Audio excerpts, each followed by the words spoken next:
할렐루야, 반갑습니다. 킹덤 빌더기의 이상열 목사입니다. 오늘 성령의 은사, 고린도 전서 12장 8절 보도록 하겠습니다. 어떤 사람에게는 성령으로 말미암아 지혜의 말씀을, 어떤 사람에게는 같은 성령을 따라 지식의 말씀을. 저는 신앙 상담을 합니다. 그래서 신앙 상담에 필요한 지식의 말씀과 지혜의 말씀을 하나님께서 저에게 주시는 경우가 많습니다. 제가 신앙 상담 받는 성도들에 대해서 하나님께 여쭈면은 하나님께서 한 상으로 한 장면을 또 두 장면 이렇게 또 내적 계시 또 말씀으로 또 직접 음성으로 또 영의 말씀으로 직관으로 저에게 알려주십니다. 주로 말씀하시는 통로는 한상인 것입니다. 그 사람의 상태에 대해서 한상으로 또 미래에 대해서 한상으로 제가 하나님께 여쭤보면 주님께서 알려주십니다. 어떤 사람에게는 성령으로 말미암아 지혜의 말씀을, 어떤 사람에게는 같은 성령을 따라 지식의 말씀을. 그래서 제가 신앙 상담하는 성도들에 대해서 여쭤보면 어떤 때는 자전거의 열쇠를 보여주시고 어떤 경우는 옥수수가 이제 열매가 다 차지하는 열매가 또 다 채워지는 알차게 채워지는 그런 옥수수 환상도 보여주시고 또 직접 말씀으로 그자는 영원 구원자다 이렇게 말씀으로 알려주시는 경우도 있습니다. 자, 지식의 말씀은 무엇일까요? 지식의 말씀은 하나님의 마음에 있는 어떠한 사실에 대해서 성령으로 말미암아 우리에게 알려주시는 초자연적인 계시로서 특별히 현재나 과거 사실에 대한 것입니다. 지식의 말씀은 하나님의 마음에 있는 어떠한 사실에 대해서 성령으로 말미암아 우리에게 알려주시는 초자연적인 계시로서 미래가 아니라 현재나 과거 사실에 대해서 알려주시는 것이 지식의 말씀인 것입니다. 지식의 말씀은 과거나 현재나 과거에 대한 내용이다. 현재나 과거에 대한 내용. 그래서 성경에 보면은 사도행전 9장 10절에서 11절 보도록 하겠습니다.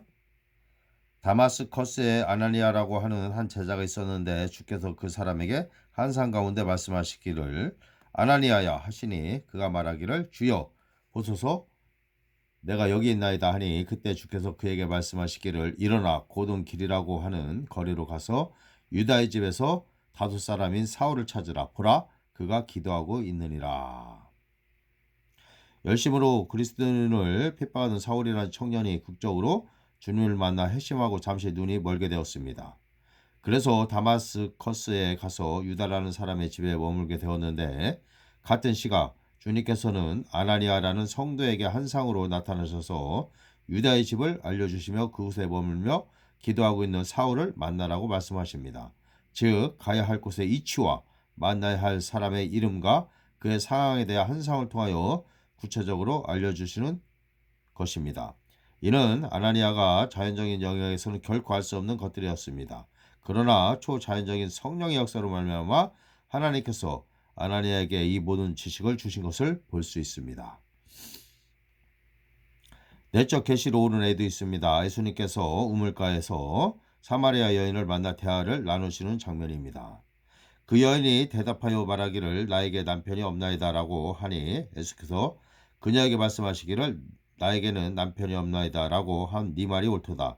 너에게는 5명의 남편이 있었으며 또 지금 있는 자도 네 남편이 아니므로 네가 이 점에 관하여 참말을 하였도다 라고 하시니. 예수님께서는 사마리아의 여인에 대해서 과거와 현재 상태를 지식의 말씀을 하시고 계십니다. 사마리아 여인 안에 있는 영적 갈망을 아신 예수님께서 여인에게 말을 붙이셨습니다. 그리고 영원히 마르지 않는 생수에 대해서 처음 소개하신 후 이 구절에서 보는 바와 같이 여자의 과거와 현재 상황을 정확하게 이야기하십니다. 예수님께서는 내적 직감으로 그냥 아신 것입니다. 이를 통해 여인은 예수님을 선지자로 인정하게 되고 자신의 영적인 의문을 통해 의문을 풀어냄으로써 참된 구원의 자리로 들어오게 되었습니다. 이에서 살펴본 신약의 예와 마찬가지로 구약에서도 동일한 성령의 은사를 발견할 수 있습니다. 당시에는 성령께서 임하시기 전이므로 방언과 방언 통역의 은사는 없었지만 많은 은사는 하나님의 사람들 가운데 나타나고 있었습니다. 엘리사의 예를 보도록 하겠습니다. 열왕기와 5장 25절 26절입니다.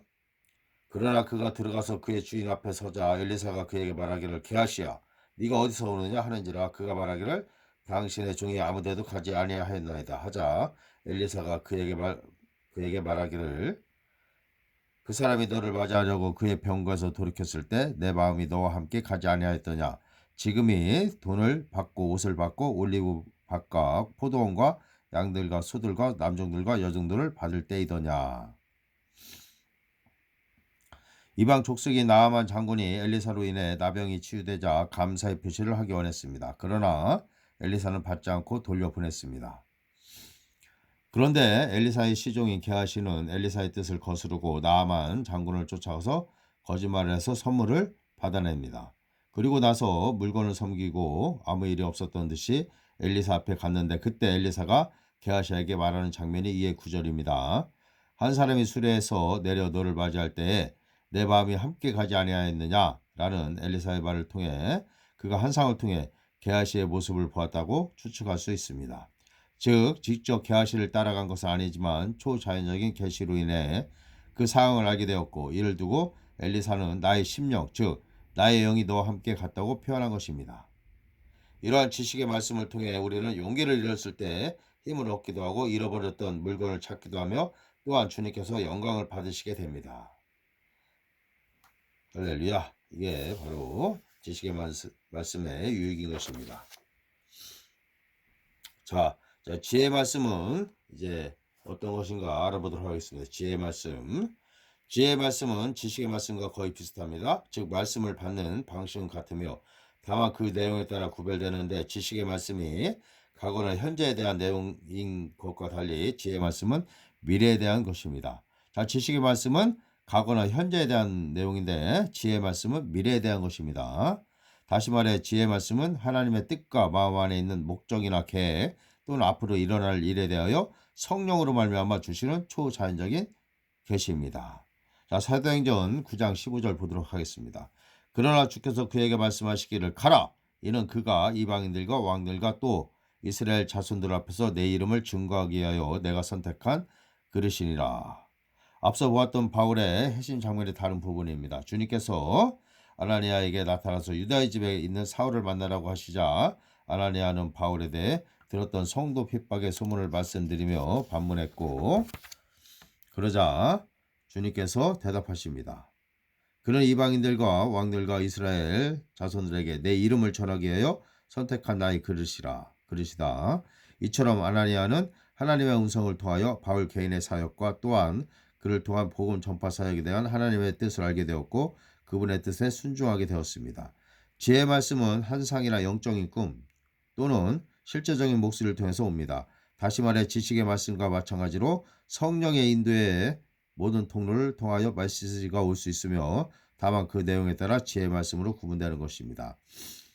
지혜의 말씀은 미래에 대한 내용이기 때문에 그 성취가 조건적으로 이루어질 수 있습니다. 열왕기하 20장 1절 3절입니다. 그 당시에 히스기야가 병들어 죽게 되니라. 아모스의 아들 선지자 이사야가 그에게 가서 말하기를 주께서 이같이 말씀하시나이다. 네 집을 정리하라. 네가 죽을 것이요 살지 못하리라 하자 그가 그의 얼굴을 벽에 대고 주께 기도하여 말하기를 오 주여 내가 간구하오니 내가 주 앞에 진실과 온전한 마음으로 행하고 주의 목전에 선한 것을 행하였음을 이제 기억하소서 하며 히스기야가 심히 울더라. 히스기야는 이사야 선지자를 통해서 곧 죽게 될 것이라는 말씀을 받았지만 즉시 하나님 앞에 회개하고 기도함으로써 수명을 15년 연장받는 것을 볼 수 있습니다. 자, 요나서에도 비슷한 예가 있습니다. 요나가 그 성읍에 들어가 하룻길을 시작하고 그가 부르짖기를 40일이 지나면 니느웨가 무너지리라 하였더라. 그리하여 니느웨 백성이 하나님을 믿고 금식을 선포하며 굵은 베옷을 입었으며 가장 큰 자로부터 가장 작은 자에 이르기까지 하나님께서 그들의 행함을 보시니 그들이 그들의 악한 길에서 돌이키는지라. 그러므로 하나님께서는 그들에게 내리시겠다고 말씀하셨던 그 재앙으로부터 돌이키시고 그 일을 행하지 아니하셨더라. 하나님께서 요나 선지자를 니네의 성에 보내어 그들에게 멸망을 선포하게 하셨습니다. 그런데 그 선포를 듣고 온 성읍 사람들이 하나님을 믿고 금식하며 회개하였고 이로 인해 하나님께서 뜻을 돌이키셔서 니네의 성이 보존되었습니다. 이처럼 지혜의 말씀은 결과가 바뀔 수도 있습니다. 특히 부정적인 내용일 경우 그렇습니다. 부정적인 내용은 하나님의 뜻이 아니라 사탄의 전략을 보여주는 것입니다. 현재 상태로 계속 간다면 어떤 부분에 틈을 주고 어떤 결과를 얻게 될지 알려주셔서 우리가 돌이켜 기도하고 바르게 대처함으로써 변화를 일으키기 원하시는 것입니다. 따라서 부정적인 내용의 지혜 말씀을 받았다면 두려워 떨면서 그 일이 일어나기만을 기다릴 것이 아니라 기도하고 말씀을 선포하며 상황을 바꾸어야 합니다. 자, 지혜 말씀은 우리의 미래에 대한 하나님의 계획과 목적을 보여주심으로써 우리로 하여금 지금 눈에 보이는 상황과 상관없이 소망과 확신을 가지고 나아갈 수 있게 합니다. 자, 이제까지 지식의 말씀과 지혜의 말씀을 알아보았습니다. 자, 지식의 말씀은 과거와 현재에 대해서 하나님께서 말씀하시는 거고, 지혜의 말씀은 미래에 대해서 또 사역적인 면에서 말씀을 하시는 것이다. 그리고 조건적이다. 자, 제가 신앙 상담을 하기 때문에 지식의 말씀과 지혜의 말씀이 하나님께서 환상으로 보여주십니다. 할렐루야. 감사합니다.